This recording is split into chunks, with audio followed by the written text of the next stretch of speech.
ಮುಖ್ಯಮಂತ್ರಿಗಳು ಗೊಂದಲಕ್ಕೆ ಬಿದ್ದಾರೆ. ಅವರಿಗೆ ಸ್ಪಷ್ಟವಾದಂತ ಸಂವಿಧಾನ ಬಗ್ಗೆ ಗೊತ್ತಿಲ್ಲ. ನಾ ಹೇಳ್ತೇನೆ, ಸುಪ್ರೀಂ ಕೋರ್ಟ್ ನಲ್ಲಿ ನಮ್ಮ ದೇಶದ ಪ್ರಧಾನಮಂತ್ರಿ ಶ್ರೀ ನರೇಂದ್ರ ಮೋದಿ ಅವರು 10% ಆರ್ಥಿಕ ಹಿಂದುಳಿದವರು ಕೊಟ್ಟಾರಲ್ಲ, ಅದು ಸಂವಿಧಾನಾತ್ಮಕವಾಗಿದೆ. ಸುಪ್ರೀಂ ಕೋರ್ಟ್ ಹೇಳದ ಮೇಲೆ ಅದು ಸಂವಿಧಾನಾತ್ಮಕವಾಗಿನೇ ಕೇಂದ್ರ ಸರ್ಕಾರ ಕೊಟ್ಟಿದೆ. ಆದ್ರೆ ದುರ್ದೈವಂತರ ಇಲ್ಲಿ ಬಿಜೆಪಿ ಶಾಸಕರು ಚಪ್ಪಾಳೆ ಸಹಿತ ಹೊಡೆದ ಕೂತಿದ್ದು ದುರ್ದೈವ ಇವತ್ತ ಹೇಳಕ್ ಬೇಕಾಗಿದೆ. ಆಯ್ತು,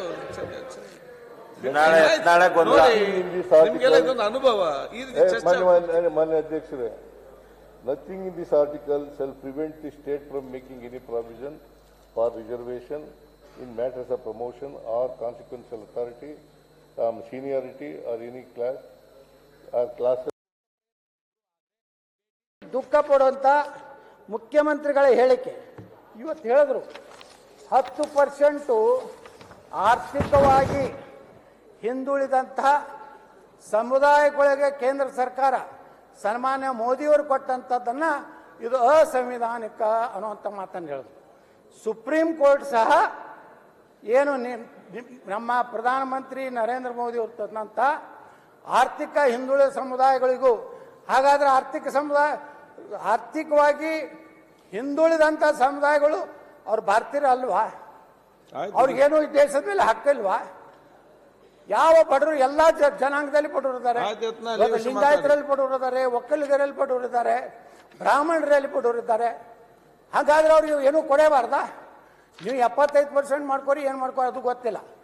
ಆದರೆ ಲಿಂಗಾಯತರಲ್ಲಿ, ಒಕ್ಕಲಿಗರಲ್ಲಿ, ಬ್ರಾಹ್ಮಣರಲ್ಲಿ, ಮರಾಠರಲ್ಲಿ, ಕ್ಷತ್ರಿಯರಲ್ಲಿ ಈ ಸಮುದಾಯಗಳು ಸಹ ಆರ್ಥಿಕ ಬಡತನದಿಂದ ಇವತ್ತು ಸ್ಲಮ್ದಲ್ಲಿ ನೀವು ನೋಡಿ ಅಧ್ಯಕ್ಷರ, ಸ್ಲಮ್ಲ ಹೋದ್ರೆ ಈ ಜನನು ಸಹ ಅಲ್ಲಿ ಜೀವನ ಮಾಡ್ತಾ ಇದ್ದಾರೆ.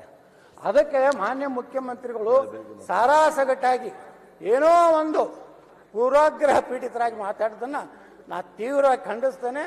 ಯಾವುದೇ ಜನಾಂಗದ ಬಗ್ಗೆ ಅಸಂವಿಧಾನಿಕ ಯಾವುದು ಅಸಂವಿಧಾನಿಕಿದು ಅಂಥವ್ರಿಗೆ ಮೀಸಲಾತಿ ಕೊಡ್ತಾರೆ. ಇವತ್ತು ಆರ್ಥಿಕವಾಗಿ ಹಿಂದುಳಿದಂಥ ಸಮುದಾಯಗಳಿಗೆ ಪ್ರಧಾನಮಂತ್ರಿ ನರೇಂದ್ರ ಮೋದಿಯವರು ಒಂದು 10% ಕೊಟ್ಟರೆ ಏನೋ ಒಂದು ಅಸಂವಿಧಾನಾತ್ಮಕ.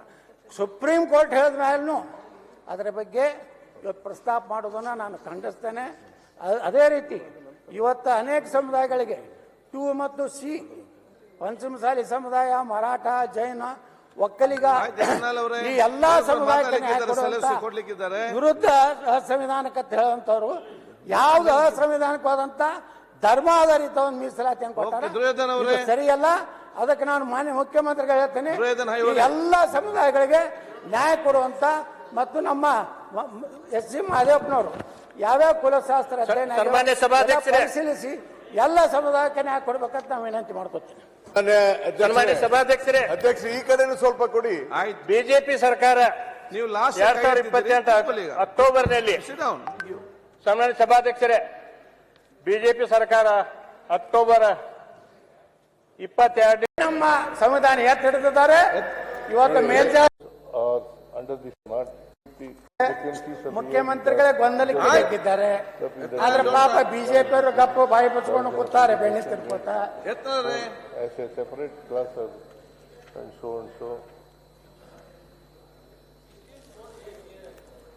ಎಲ್ಲಿ ಇದು ಎಲ್ಲಿ ಇಲ್ವಲ್ಲ, ಅದು ಇಲ್ಲಾರ್ದು ಇಲ್ಲೇ ಇಲ್ಲ, ಇದ್ದದ್ದು ಇದ್ದೇ ಇದೆ, ಇರ್ಲಾರ್ದು ಇಲ್ಲೇ ಇಲ್ಲ. ಸುಪ್ರೀಂ ಕೋರ್ಟ್ ಹೇಳಿದ್ಮ್ಯಾಗ ಫೈನಲ್ ಅದೇ ನಮ್ಮ ಸಂವಿಧಾನ ಎತ್ತಿ ಹಿಡಿದಿದ್ದಾರೆ. ಇವತ್ತು ಮೇಲ್ಜಾತಿಯವರು, ಲಿಂಗಾಯತರು, ಬ್ರಾಹ್ಮಣರು, ಒಕ್ಕಲಿಗರು, ಕ್ಷತ್ರಿಯರು, ರೆಡ್ಡಿಗಳು ಎಲ್ಲರಿಗೂ ಮೀಸಲಾತಿ ಬೇಕೇ ಬೇಕು. ನಾವು ಈ ದೇಶದ ಪ್ರಜೆಗಳಿದ್ದೀವಿ, ನಾವು ದೇಶ ಭಕ್ತರಿದ್ದೀವಿ, ದೇಶ ವಿರೋಧಿಗಳಲ್ಲ, ನಾವು ದೇಶದ ವಿರುದ್ಧ ಕೆಲಸ ಮಾಡೋದಲ್ಲ. ನಾವು ಪಾಕಿಸ್ತಾನ ನೀವೊಬ್ರು ಮಾತಾಡಿ ಮುಗಿತಾ ಮಾತಾಡ್ಬೇಡವಾ? ಮಾನ್ಯ ಅಧ್ಯಕ್ಷ